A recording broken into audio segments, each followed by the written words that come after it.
Baking a cake without an oven is something most people would say it's impossible, but let me tell you, it's very easy and simple. All you need is a few kitchen utensils and you're going to make a very soft, fluffy and delicious cake. It's common whenever you're baking cakes to use an oven, but today we are going to improvise by using our cooker to make our stovetop vanilla cake. You'll need an aluminium pot or sufuria to bake your cake, but you can't use a non-stick pot because you're going to be baking the cake for 60 minutes, so the heat is going to destroy the non-stick. You'll need a big and small aluminium pot or sufuria for this recipe, which has a lid. So here is my small pot which I'm going to be using to bake my cake. So you'll start off by preheating our oven. So you'll need some salt, which I'm going to improvise by adding in my pot so that it can distribute the heat while baking the cake. You can also use sand if you can get some. So I'm going to add my salt in my pot.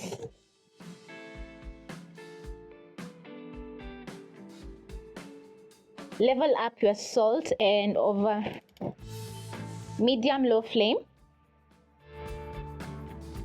You're going to cover your pot so that it can preheat for 10 minutes. Then next you're going to prep your small pot by spreading some margarine, and I have some. So I'm going to pick a little. You can also use your finger and spread in the pot just like this.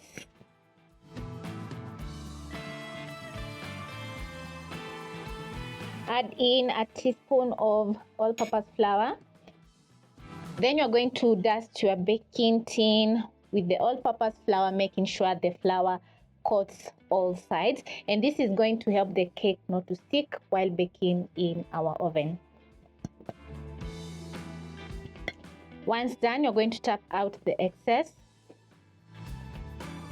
And our baking tin is ready. Now it's time to make our cake.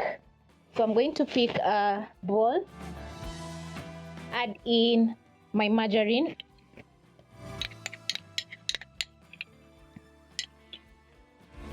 then using a spatula or a whisk, you're going to whip up the margarine for around a minute until light and soft.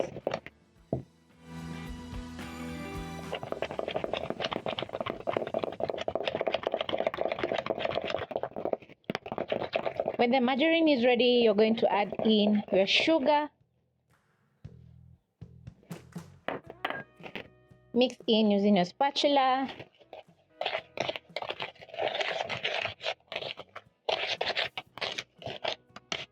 And once fully combined, I'm going to crack in 2 eggs.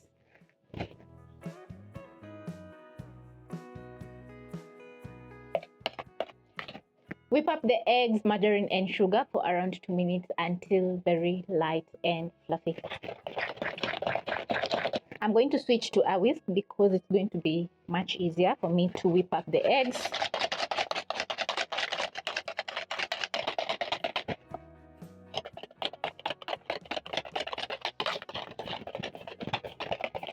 After 2 minutes, this is how your batter is going to be looking like, and as you can see, it's very light and fluffy. The sugar is dissolved into the batter and also the eggs are fully whipped up. That means that your cake is going to turn out very soft and fluffy. Now next, I'm going to be adding in some vanilla essence, which is going to add in a very nice aroma and taste to our cake. So I'm going to add in a teaspoon. Add in some baking powder, which is going to help the cake to rise while baking. Next, you're going to add in some salt, and the salt is going to balance the sweetness of the cake. Use your whisk and whisk in the vanilla, baking powder and salt into the batter.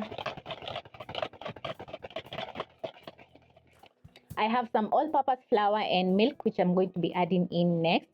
So I'm going to add in half of the flour, mixing using my whisk.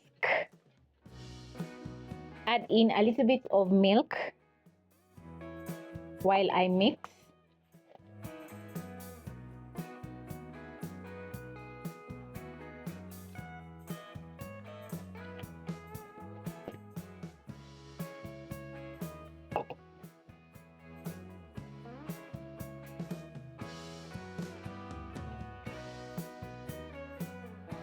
Once everything is fully incorporated, don't overmix your batter because your cake is going to turn out dry.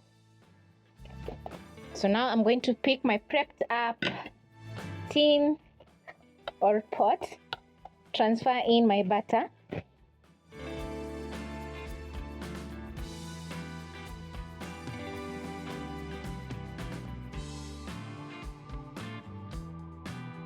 And once done, you're going to tap your baking tin on your countertop 2 times.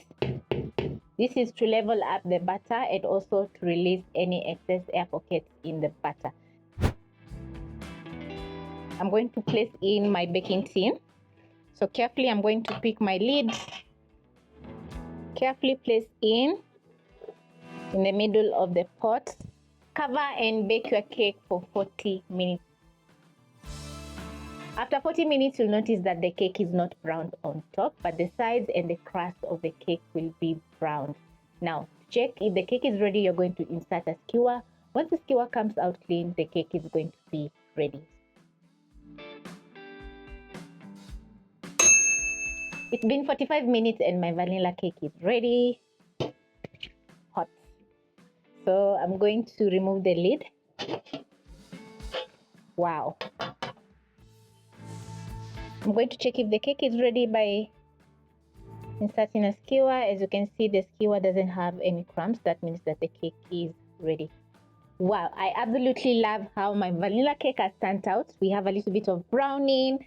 So you're going to place the cake on your countertop and rest for around 10 minutes so that you can invert. So I'm going to invert my cake on my plate.